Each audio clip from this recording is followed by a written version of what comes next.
Hello and welcome to Algebra 2 Lesson 44. In this video, we're going to learn about factoring trinomials with a leading coefficient that is not 1 using the reverse FOIL process. So again, for those of you who took Algebra 1, you've seen this content before, so it's not too challenging for you, but you might just need a refresher on it. So how would we go about factoring this using reverse FOIL? If I see something like 3x squared minus 19x minus 14, and I want to reverse the FOIL process. So I'm going to factor this into the product of two binomials. And let's just write FOIL out for a second. So it's F for first terms, O for outer terms, I for inner terms, and L for last terms. So the first thing you would think about is the fact that this times this, okay, would give me this. Now, this is a pretty easy scenario because the coefficient of x squared is a prime number, right? 3 is only 1 times 3. Or if we were really thinking, it could be -1 times -3. But you don't want to put that there because that would complicate things, okay? And I'll show you that at the very end, what would happen if you put -1 and -3 in. So I just think about 3 and 1, okay? 3 and 1. Now, I've got an x involved there because it's x squared. So I would have 3x and then x. Okay, 3x times x is 3x squared. So we've got that down. And the order that I put this in wouldn't matter. If I put my x here and my 3x over here, that's completely irrelevant. The next thing, okay, the next thing that you would think about is the fact that the last terms, so this times this will have to give me this. Okay, it'll have to give me -14. So I would think about factors of -14, but it's got to be such that the outer and the inner are going to combine to give me that -19x. So that's where this trial and error is going to come in. I've got to go through all the possibilities. So for -14, I've got to think about +1 times -14, and I've got to think about -1 times +14. I've also got to think about +2 and -7. And then I've got to think about -2 and +7. Okay, so more scenarios are involved when you have something that's negative because it's a negative times a positive. You've got to go back and forth between the possibilities. So the only thing we can really do is just go through and do trial and error. So in other words, I would set up some scenarios. So I have 3x, I have my x, and let's just do another one down here. And sometimes I'll write out a bunch at once and just quickly go through the possibilities. So let's start with this +1 and -14. So +1 here, -14 here, and then you've got to reverse that. So you're going to go -14 and +1 because you've got to check different outer and inner products. In other words, for this one, I'd have 3x times -14 and 1 times x. Now, 3x times -14 is -42x. 1 times x is 1x. -42x plus x is going to be -41x. So that's not going to work. This isn't a possibility. So you go to this one. The outer would be 3x times 1, which is 3x. The inner would be -14 times x, which is -14x. So -14x plus 3x is -11x. So that's not going to work either. So you can line that out and say, well, +1 and -14 will not work. So then you go to the other scenario. So let me erase this. And so in this scenario, we have a -1. So I'll put a -1 here and here, and a +14. So I'll put that here and here. So what am I checking? So 3x times 14 would be 42x, and the -1 times x would be -x. So 42x minus x is 41x, so that won't work. For this one, 3x times -1 would be -3x. 14 times x would be 14x. So 14x minus 3x would be 11x. So this is gone. That's no longer a possibility. We can move on to the other scenarios. Now, when we get to this scenario here, again, we have +2 and -7. So +2, -7, -7, +2. All right, so let's check this one. So 3x times -7 is -21x. And then 2 times x is positive 2x, and that would work. Negative 21x plus 2x would give me negative 19x. 2 times negative 7 is negative 14. So this is your correct factorization. Let me erase all this. I don't need to try anything else. And sometimes you hit it right away. Other times it takes you a while. But this is our correct factorization. And if you want, you can use FOIL and check it. 3x times x is 3x squared. Then the outer, 3x times negative 7 is negative 21x. Then the inner, 2 times x is positive 2x. Then the last, 2 times negative 7 is minus 14. If I combine like terms here in the middle, I'm going to end up with 3x squared minus 19x minus 14. That's exactly what I started with right there. Now, let me give you a little insight into why we wouldn't want to start out with negative 3x and negative x. I can factor out a negative 1 from this if I wanted to. I could say this is negative 1 times, and I can make this negative 3x and this minus 2. I just pull the negative 1 out. I'm legally allowed to do that. Then times, I could pull a negative 1 out from here as well. So negative 1 times, you'd have negative x plus 7.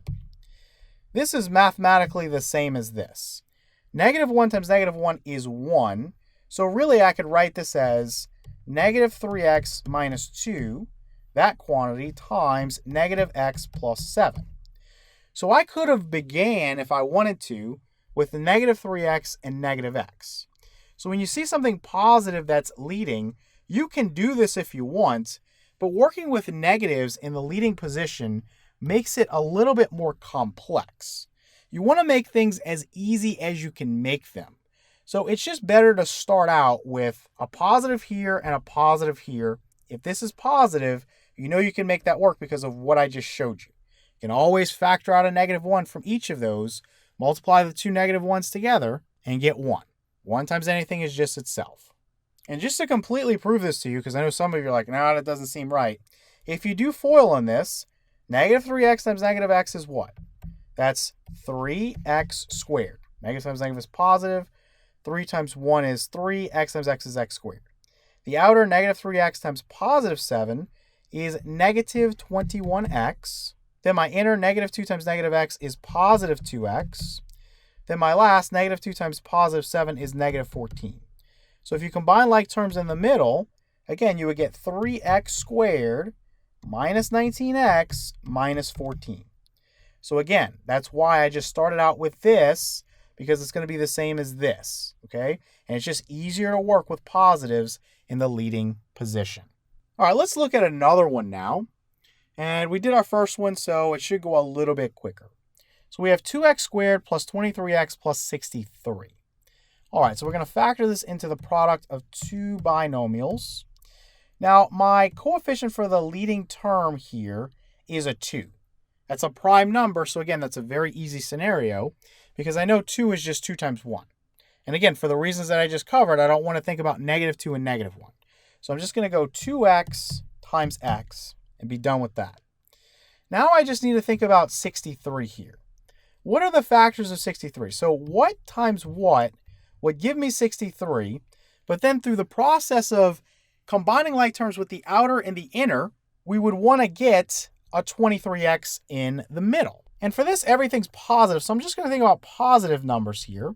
So 1 times 63, it's not divisible by 2, it is divisible by 3, so 3 times 21, not divisible by 4, not divisible by 5, is divisible by 7, 7 times 9, and that's all we're going to get. So lots of possibilities here. Now, if you think about this, this right here is very far apart if you think about the numbers. 1 and 63 are far apart. If I was multiplying 2 times 63, I'd have a really big number. Or if I was just multiplying 63 times 1, I'd have 63. This one isn't going to work. You can eyeball that and see that you can just eliminate that right away. Now, 3 and 21, I might be able to get that to work. I just have to check the different possibilities. So 2x, x, so 3 and 21. So I'm only going to check 3, positive 3 here, and positive 21 here. And because I'm only using plus signs here, it's much quicker.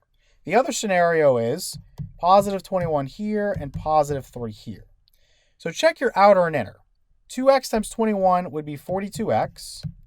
3 times x would be positive 3x. This would combine to be 45x, so this isn't a possibility. You can line that out. For this one, 2x times 3 would be 6x, and then 21 times x would be 21x. So that would be 27x if we added, so that's not a possibility either. So we can line this out. So now our last possibility is to use 7 and 9. So I would do 7 here and 7 here, 9 here and 9 here.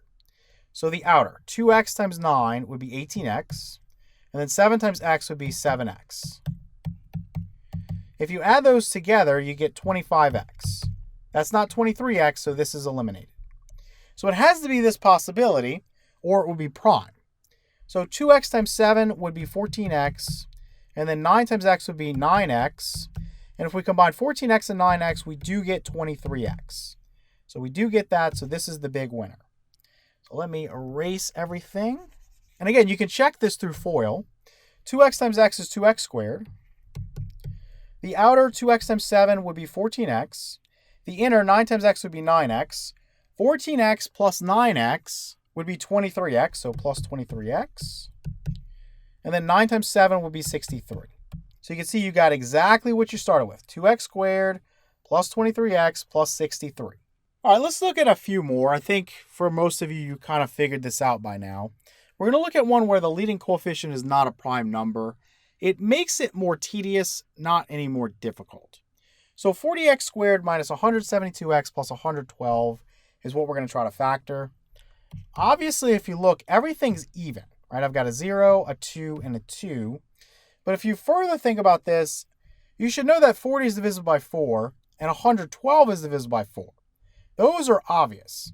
For 172, forget about the negative for a second. For 172, well, 72 is divisible by 4, so I know 172 is. So that means I can pull a 4 out before I even start. So if I pull a 4 out, I'm going to have 10x squared minus 43x plus 28. All right, so I want to factor the inside of this now. So we'll have 4 times inside of my parentheses. Now, if I have 10x squared, it is not obvious what's going to go here and here. 10 is not a prime number. The factors of 10 are 1 times 10 and 5 times 2. And again, I know you could do negative 1 times negative 10 or negative 5 times negative 2, but we don't need to think about that, again, for reasons that we already covered. So I've got to go through and try, as different scenarios, 5x times 2x, or the other scenario I would have is 4 times the quantity. You'd have 10x and then times 1x or just x. So these are what we're going to consider here. It becomes more complex because the final term is positive and the middle term is negative. So what does that tell me? It tells me that to get this, I had to have a negative times another negative. So that tells me that these positions here are going to be negative values. So what are the factors of 28 considering only the negative values? Well, I know it's 1 times 28, so that would be, let me kind of just make a line here, negative 1 times negative 28. I know it's 2 times 14, so negative 2 times negative 14. I know it's 4 and 7, so we think about negative 4 and negative 7. And so that's all we're going to have. So let's start out with a scenario where I have negative 1 here, and I have negative 28 here. Now, one thing that I haven't told you, and I talked about this in Algebra 1, if there's not a common factor in what you're trying to factor, so in other words, we're trying to factor this. Forget about this, because you say, oh, there was a common factor of 4. That doesn't matter. We've already pulled that out. If there's not a common factor here, then none of the factors for this, meaning neither of these binomials would have a common factor. 2 and 28 have a common factor of 2. So this isn't a possibility. I can try the other alternative for this, which is if I have a 28 here and a 1 here. So 4 times the quantity 5x minus 28 times the quantity 2x minus 1. That's a possibility, but you'll see that we're going to rule this out right away because the outer 5x times negative 1 is negative 5x. And the inner, negative 28 times 2x is negative 56x. Those two are not going to combine to give me negative 43x, so that is not a possibility here. Now, let's erase that, and I'm going to move on to the next scenario, which is negative 2 and negative 14. Now, we can eliminate that right away. And why can we eliminate that right away? Well, if I put a negative 2 here and a negative 14 here, I've got a common factor of 2. If I switch the order of that, and I put a negative 14 here and a negative 2 here, still got a common factor of 2. And it's going to be the same thing when I get down to this if I need to. If I put 14 here and 2 here, common factor of 2. If I put 2 here and 14 here, common factor of 2. So either way you do that, in any scenario, this is eliminated. You don't need to worry about that. Now I want to check this one right here in this. And if that doesn't work, we're going to move on to this scenario. So if I put a negative 4 here and a negative 7 here, common factor of 2. So that arrangement cannot work. So then what I want to try is negative 4 here and negative 7 here. Let's see if that works. So I would have 5x times negative 7. That would be negative 35x. And then I would have negative 4 times 2x, which would be negative 8x. So it looks like that's the big winner. Negative 35x minus 8x is negative 43x. Right, that's what we want right there. All right, so let's erase everything. And we're lucky because we didn't have to go into this scenario at all. All right, so we found the correct factorization. If you want to, you can go ahead and check this. You could do 5x times 2x. That would give you 10x squared. The outer 5x times negative 7 would be minus 35x. The inner negative 4 times 2x would be minus 8x. Negative 35x minus 8x would be negative 43x. And then the last, negative 4 times negative 7 is positive 28. So that gives you this, and you're multiplying this by 4. And when you multiply it by 4, 4 times 10x squared would give you 40x squared. 4 times negative 43x would be minus 172x. And then 4 times 28 would be positive 112. So you get exactly back to this. All right, let's take a look at one final problem. And I gave you one here that has two variables involved. You've seen factoring with this before. You know at this point that it's not any more challenging, right? You can almost just ignore the second variable, work everything out, and then come back to it.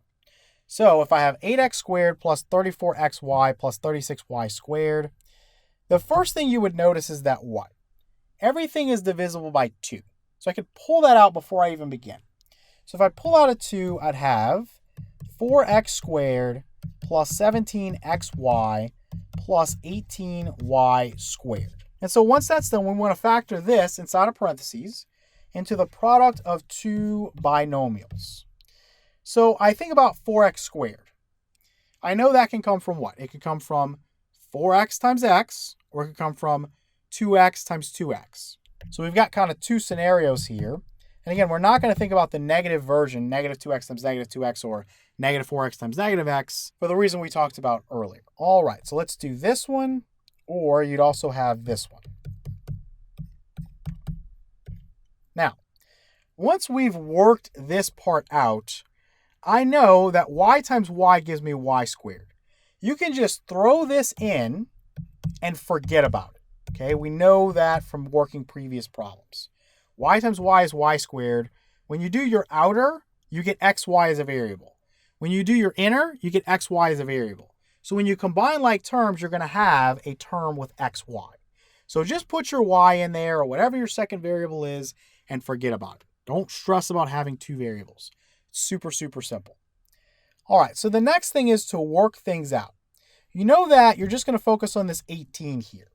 And everything's positive, so I'm just going to focus on positives. And so I would have what? For 18, 1 and 18, 2 and 9, and then 3 and 6. Now, I've got to go through many possibilities here. So let's think about for a second what we can eliminate right away. For 1 and 18, it would not work in here at all, because I'd have to put an 18 in here somewhere, and it would have a common factor of 2. So it wouldn't work in this one. It might work in this one, but I'd have to try this configuration here, an 18 here, and a 1 here. So just think about 4 times 18, that would give us 72, and you'd have 1 times 1, which would be 1. So 72 plus 1 would be 73. So that's not going to work out in either one, so you can go ahead and get rid of that. All right, so let's erase this. Next, let's think about 2 and 9. So in the first one, I can't use it at all, again, because I'd have to put a 2 somewhere. I can't use a 2 here or here because I'd have a common factor of 2. There's no common factor in this right here that we're trying to factor. I know there's one up here, but again, we've already pulled that out, so there shouldn't be one in any of the binomials there. So it's not going to work there. In this one, I can put a 2 here and put a 9 here. I can check that scenario. So 4 times 2 would be 8. 9 times 1 would be 9. 8 plus 9 is 17. So we have found what we need. So let's erase everything. Let me just kind of slide this up so we can check it through FOIL. So I'm going to put my 2 out in front. 4x times x is 4x squared. My outer 4x times 2y would be positive 8xy. My inside 9y times x would be positive 9xy. And my last 9y times 2y would be positive 18y squared. Again, when we think about those two middle terms here, 8xy plus 9xy would be 17xy. So let's just erase this and put plus 17xy. And if I distributed that 2, I'd be back to 8x squared plus 34xy plus 36y squared.